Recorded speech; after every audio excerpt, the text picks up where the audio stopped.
हमारे बीच होने को। मंच पर आसीन आदरणीय संजय पासवान जी, आपसे बिहार भवन में एक बार मेरा मुलाकात हुआ है।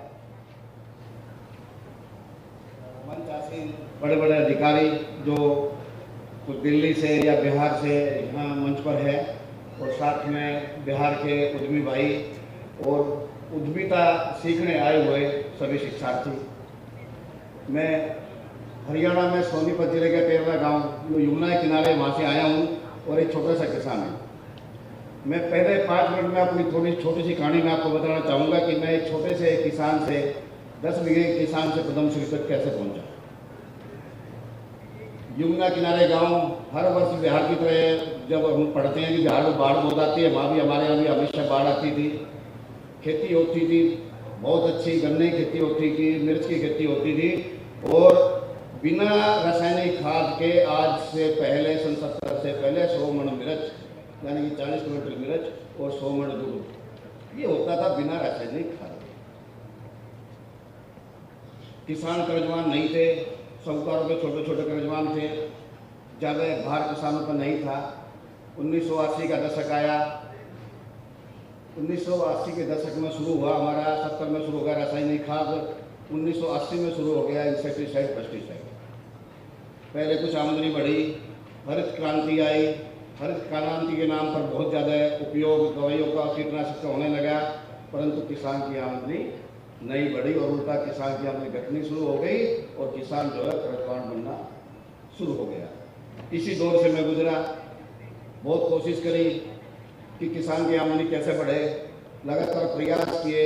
1978 में 10वीं कक्षा पास की और उससे खेती करना आरंभ कर दी। बहुत प्रयास किए, 1996 तक प्रयासों के बाद में असफल रहा। 1998 में पता चला कि बेबीकॉर्न की खेती होती है और मैंने बेबीकॉर्न की खेती शुरू कर दी। उससे ज़्यादा लाभ हुआ। पहले मैंने की, फिर मेरे पड़ोस के किसानों ने, फिर पूरे गांव में, फिर पूरे क्षेत्र में। इस तरह से बेबीकॉर्न खेती बढ़ी। जब आई मार्केटिंग की बड़ी दिक्कत, उसके बाद 5 स्टार होटल में बेबीकॉर्न बिकता था और वो भी थाईलैंड से इंडिया में आता था। आहिस्ता आहिस्ता कोशिश करी मार्केट बढ़ाने की। आज़ादपुर सब्जी मंडी में बेचा, उसके बाद प्रोसेस यूनिट को बेचा। प्रोसेस यूनिट ने भी लेने से मना कर दिया, तो अपनी प्रोसेस यूनिट लगाने की सोची। एक छोटा सा किसान जो पहले से ही कर्जवान हो, सड़क के ऊपर के जमीन भी हो, ऊपर से गवर्नमेंट के कानून कि गाँव के लाल डोर के बाहर बिजली कनेक्शन नहीं हो सकता, कोई परमिशन नहीं मिल सकती इंडस्ट्री लगाने की। उस समय ऐसा माहौल था। छोटी सी यूनिट लगाई और छोटी सी यूनिट लगाकर किसानों को 4 फसलों का मिनिमम गारंटी प्राइस देना शुरू कर दिया, जिसमें बेबीकॉर्न, स्वीट कॉर्न, मशरूम और टमाटर। हौसला बढ़ा, अवार्ड मिलते रहे। थोड़ा सा आगे बढ़ के कोऑपरेटिव सोसाइटी बनाई, 1 यूनिट और लगाई, फिर तीसरी यूनिट लगाई, जिसका उद्घाटन माननीय तत्कालीन कृषि मंत्री राधा मोहन जी ने किया।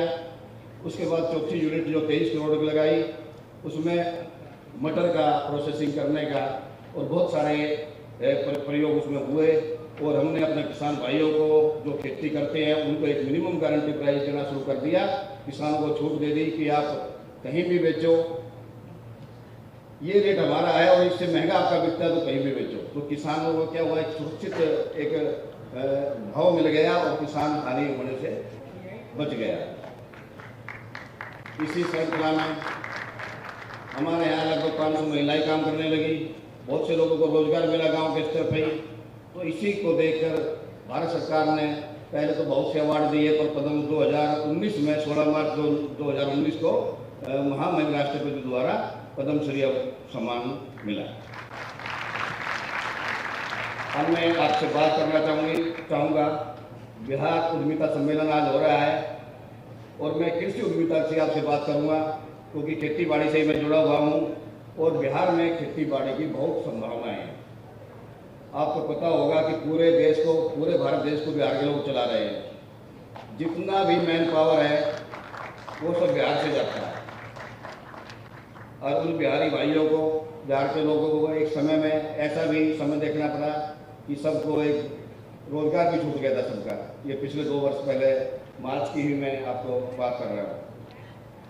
ऐसी उसमें अवस्था में सरकार ने बहुत से प्रयास किए कि बिहार के या ईस्टर्न यूपी के या जहाँ से भी लोग दूसरे जगह जाते हैं काम करने के लिए, यहाँ लोकल स्तर पर उनको काम मिल जाए, ये सरकार की ओर से प्रयास किया गया है। और बिहार में जो उद्यमी सम्मेलन जो हो रहा है, ये भी उसका एक प्रयास ही है कि आपको यहाँ लोकल स्तर पर सब लोगों को रोजगार मिले और अपने बिहार का विकास हो। तो खेती बाड़ी में यदि हम जाए तो मेरे सामने जो बैठे हैं, जो नए नए उद्यमी बनना चाहते हैं, जो शिक्षार्थी आए हैं उद्यम सीखने के लिए, उनको मैं बताना चाहूँगा कि बिहार में मशरूम की खेती बहुत अच्छी हो सकती है। जो किसान परिवार से जुड़े हैं, गांव में रहते हैं, मशरूम की वे खेती कर सकते हैं, क्योंकि यहाँ अभी भी जो गेहूँ होता है, गेहूँ का जो स्ट्रा होता है उसमें मशरूम की खेती होती है। चावल के जो स्ट्रा होता है, पेडी स्ट्रा, उसमें भी मशरूम हो सकता है। तो आप मशरूम की खेती करना सीखिए। यहाँ भी आपके पास में कृषि विश्वविद्यालय है, यहाँ से ट्रेनिंग मिलती है तो यहाँ से लीजिए। और कोई किसी को परेशानी आती है तो मेरा फ़ोन नंबर लिख लीजिए, मैं फ़ोन पे भी आपको बता सकता हूँ। नहीं तो ट्रेनिंग के लिए मुरथल हरियाणा में भी ट्रेनिंग हम करा सकते हैं, जहाँ हरियाणा विश्वविद्यालय का ट्रेनिंग सेंटर है, बहुत अच्छा, और सारे लोग वहाँ ट्रेनिंग के लिए जाते हैं। बिहार से भी वहाँ ट्रेनिंग के लिए लोग जा सकते हैं और उनका सरकार के पास बहुत से फंड है जो आपको ट्रेनिंग के लिए वहाँ भेज सकते हैं। जी, फोन नंबर है 9416320765, कमल सिंह चौहान, 9416320765। दूसरा मैं बात करता हूँ लीची। बिहार में मुजफ्फरपुर की लीची पूरी दुनिया में प्रसिद्ध है। अब ऐसा क्यों नहीं हो रहा है यहाँ की लीची का उत्पादन बढ़ाया जाए? लीची का पल्प जो है पूरी दुनिया में एक्सपोर्ट हो सकता है और बिहार इसमें अग्रणी भूमिका निभा सकता है। तो यहाँ लीची की खेती जो मुजफ्फरपुर से लगता एरिया या जो ऐसी मिट्टी जहाँ लीची अच्छी हो सकती है, लीची की खेती की जाए और उसको प्रोसेस करके और उसका पल्प जो है, पल्प या जूस बनाकर पूरे देश और विदेश के बाजार में इसको भेजा सकता है। तो लीची की खेती में भी यहाँ बड़ी संभावनाएं है। साथ में यहाँ अभी मंत्री जी ने बताया कि यहाँ मक्का की खेती बहुत होती है और मक्का यहाँ से नहीं दूसरे प्रदेशों में जाता है। अभी बिहार में बहुत से प्रोजेक्ट आ रहे हैं इथेनॉल बनाने के। तो इसमें कई मेरे मित्र साथी भी चर्चा करते हैं मेरे से कि बिहार में जहाँ बिहार में मक्का होती है, चावल होता है, उसे इथेनॉल बनाया जाए। तो इथेनॉल बनाने की बड़ी अच्छी बिहार में संभावनाएँ हैं। मैं एक बात और आपसे शेयर करूँगा। FPO, farmer producer company, FPC, पिछले बजट में 2 वर्ष पहले भारत सरकार ने देश भर में 10,000 FPO बनाने का निर्णय लिया।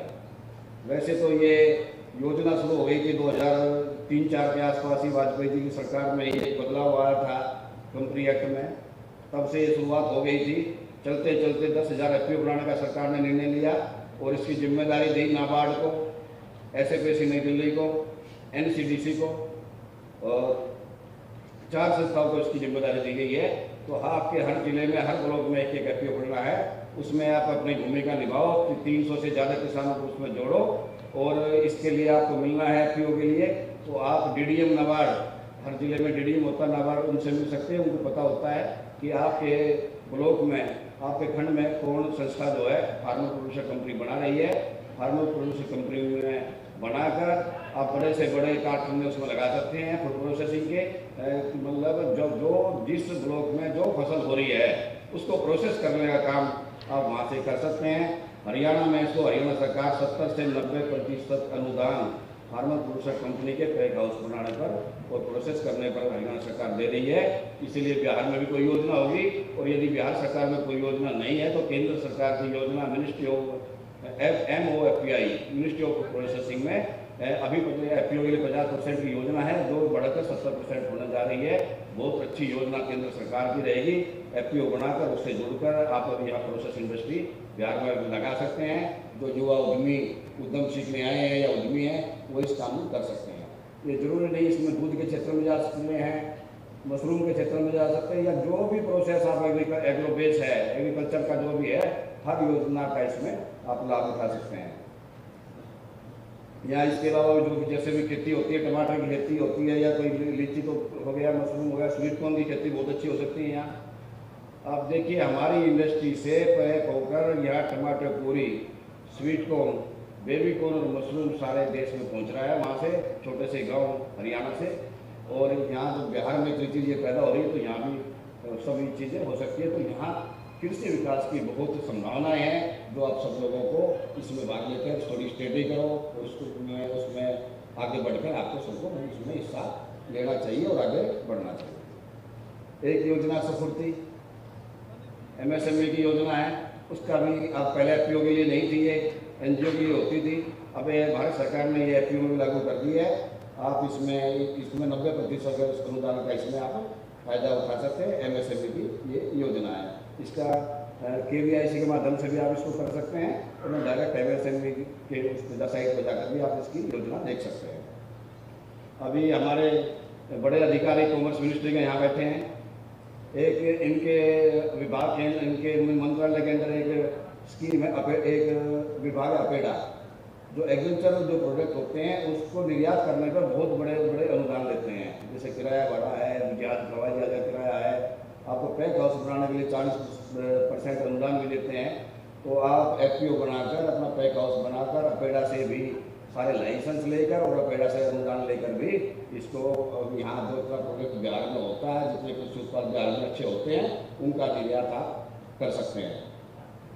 तीसरा, मैंने अभी जैविक खेती को थोड़ा सा बोला कि पीछे पहले किसान फायदे में थे, बहुत बड़े कर्जवान नहीं थे, छोटे छोटे कर्जवान थे सिर्फ, और किसान अपने आप खुद ही मतलब चला रहे थे अपना काम धंधा। ज़्यादा जरूरत किसान को नहीं थी, थोड़े कम में काम चला रहे थे। अभी सभी किसान हमारे क्षेत्र में तो बड़े बड़े कर्जवान हो गए हैं, सबने KCC बनवा लिए थे, क्योंकि ऐसा हो गया कि जो इनपुट किसान ले रहा है वो इतने महंगे हैं। जब पैदावार करते हैं तो पता चलता है कि हमने तो इनपुट इतने खर्च कर दिए तो हमें मिला ही नहीं बेचने पर, इतनी पैदा ही नहीं हुई, तो इसलिए किसान घाटे में जा रहे हैं। तो इसके लिए ज़्यादा जरूरी है, जिस तरह से हम 50 साल पहले अपने खाद और अपने बीज तैयार करते हैं, यदि किसान को खेती को लाभदायक बनाना है तो ये बीज और खाद हमें समय बनाने पड़ेंगे और दूसरी प्राकृतिक खेती पर हमें जाना पड़ेगा। और हमें जहर नहीं परोसना। यदि हम किसी दूसरे व्यक्ति को जहर परोसेंगे तो हमें जहर ही मिलेगा। तो सबसे पहले हमें सोचना है कि हम अपने जो उत्पादन खेती बाड़ी में कर रहे हैं वो इतना अच्छा हो कि दूसरे उसको खाने वाले लोग उससे बीमार ना हो। तो ये हमारा उद्देश्य भी होना चाहिए और ये हमारा उन लोगों का अधिकार भी है। मतलब एक हम जो पैदा कर रहे हैं वो अच्छा पैदा करें, ऐसा होना चाहिए। तो यदि आपको खेती की तरफ जाना है, खेती में आप खेती उद्यमिता की तरफ जाना है, तो ये बात में ध्यान रखना होगा और हमें स्वास्थ्यवर्धक भोजन पूरी दुनिया को उपलब्ध कराना होगा। आप सभी का धन्यवाद।